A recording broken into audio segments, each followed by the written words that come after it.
Carlos Ramirez, owner of NVS Audio in Roselle, New Jersey and Daytona, Florida. So, we're here to talk about the new Euphoria xpert Ex8nmb-cfx2. That's this speaker right here. As soon as this speaker was announced, I've gotten so many emails and phone calls and text messages, and you guys wanted me to test this speaker. Euphoria really made some waves with the speaker because look at it. Massive surround, carbon fiber, giant horn, neo-magnet, tapered basket. So it looks like a monster. Everybody was hoping it was a monster, and it's a monster. Caused a little confusion though, because a lot of people thought that it replaced this speaker. They're two completely different speakers. There's some similarities, but they're completely different. So the way the new one is shaped, it's going to be a drop-in fit in a lot of applications because how the basket is tapered in. This one, massive speaker, great super performance speaker, but wouldn't fit many applications because the way the arms are tapered. They're two completely different speakers, sound different, have different applications. So this is the Ex8nmb-cfx2. This is the Ex8nmb-cfx2. So MB stands for mid-bass, and that's what this speaker does. So what they basically did is took this speaker and added a tweeter to it. So 8EX8nmb-cf, and this is the Ex8nmb-cfx2. So if you look, they're almost identical. This one has a horn, this one doesn't have a horn. This is the mid-bass they've had out for a while. The speaker performs great, excellent. So they took this and created this.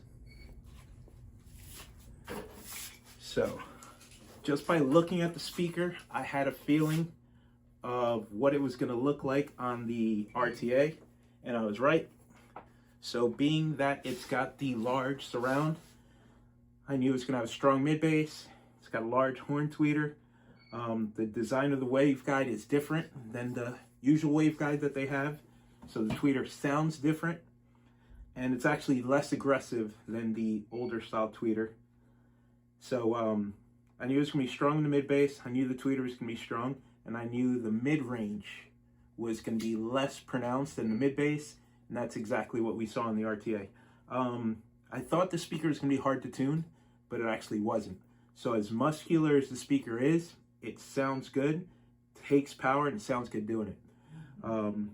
The speaker lineup is going to be interesting moving forward. So the older stuff came in the tan boxes. The newer stuff comes in the white boxes. As far as the website, the Ex8nmb-cfx2 is going to carry forward to 2026. The mid-bass driver has been updated to a V2. The 10-inch carbon fiber CFXL has been updated to a CFV2. So, and then this is a brand new part number in the lineup. Even when you look it up on the website, this is not under mid-range. This is under mid-bass, along with the 8 and the 10-inch. Good sounding speaker. I like that they did it. It gives you a different sound. So I'd love to hear this speaker playing alongside this speaker because they sound completely different. This one's louder and plays higher. This one's less loud but has more mid-bass punch and plays a little bit lower. A couple of things that they did differently. So this is the giant crossover that ships with this speaker.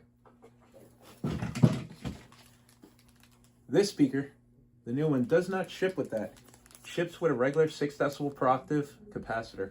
Let me see what the value is. 2.2 microfarad. It's one of the values that we use here. The reason I like seeing this is I have a collection of these crossovers here.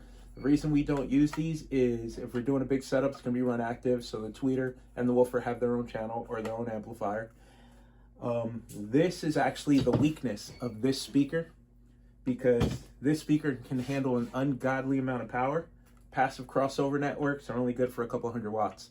So a lot of times if there's a failure and the speaker stops playing, it's this, not the speaker. because these, it doesn't matter what components you use, passive components are only good for a couple of 100 watts, and that's being generous. 100, 200 watts tops. These speakers can handle 3, 4, 500 watts. So this has always been the weak point of that speaker. So I'm glad that they did this, because this is the way we do it in the shop anyway. If the speaker doesn't have its own channel on the amplifier, we'll just add a passive capacitor. We normally use 3.3 microfarad, 2.2 microfarad is good too, because that allows us to achieve the crossover point that we want for the tweeter. And since we run a DSP on every single bike, it's safe for the tweeter, because when they design the speaker, they design in case the customer is going to run full range into the passive network, and then it'll split it up from there. So it needs more protection for the tweeter. Since we're running DSP on everything, we never run it full range. We always high pass these speakers. So instead of 20 hertz to 20,000 hertz, we might be at, let's say, 120 hertz to 20,000 hertz. So it's much less bass going to the tweeter. So this is sufficient passive crossover to protect the tweeter. If the tweeter plays too loud, we build a shelf filter on the upper end and reduce the frequencies above 7,000, above 5,000. But speakers, really good sounding speaker. It's going to be a drop-in fit to a lot of the 8-inch lids out there because of the way they've tapered the basket. Nice construction. They didn't go too crazy with the neo magnet, but they added enough to where the speaker can do its job.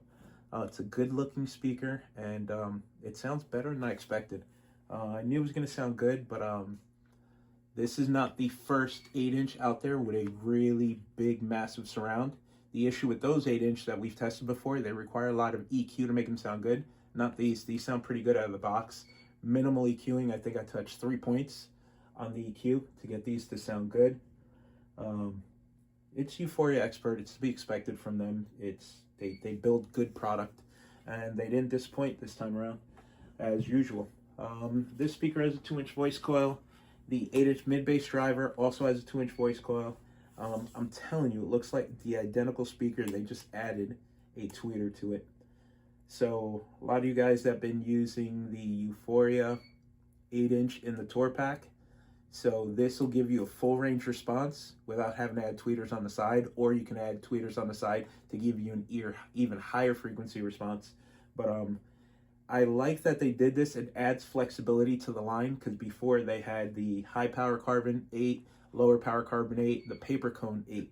So now they have high power carbon 8, mid power carbon 8, paper cone 8, and mid bass coax. Smart guys over at Euphoria Xpert. I'm sure Scott Owens had something to do with this. Really good looking speaker, really good sounding speaker.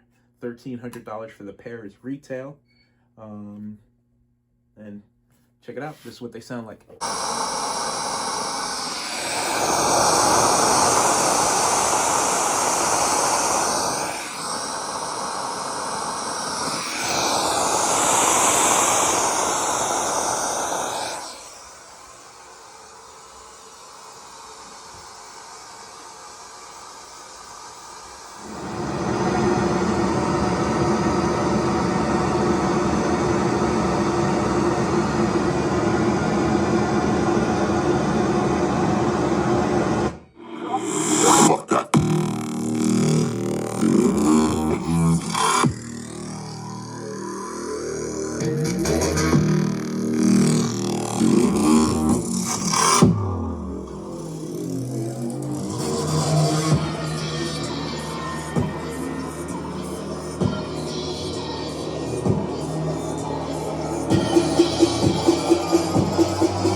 Yeah.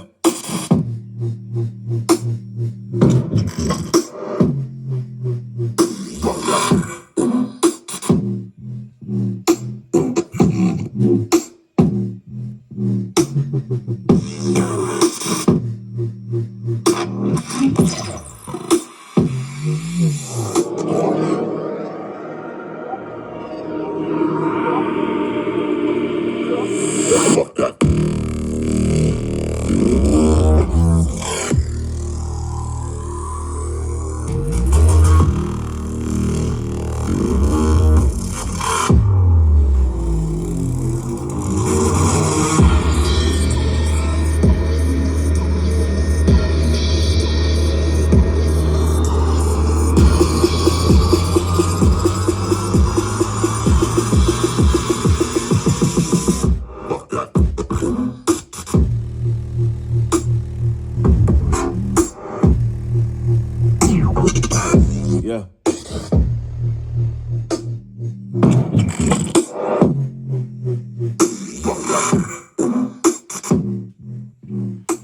One thing Euphoria did with these new speakers that bothered me a little bit is they did not include grills. The reason this is going to be a huge issue is this speaker has a huge surround. So if you have any of the old Xpert grills around, they work.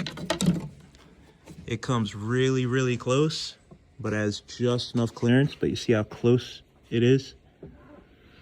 So it's going to be tough finding a grill that works for this speaker, and the grills used to be included with the speaker. With these new V2s, the grill is not included. So if you have a few of the older grills laying around, you're good. If not, you're going to have to run a spacer, because a lot of the aftermarket grills are flat, so you're going to have to run a spacer to push it up at least a 1/4 inch. The reason this works is the Euphoria grills have that arch that goes around the surround. A lot of these are straight, so that's one thing that I find annoying. You give us this big, beautiful, powerful speaker, and then you take the grill out of the box, which used to be included. It's clear that they want this speaker classified as a mid-bass because they have it listed here under the speakers tab. It's the first one that comes up.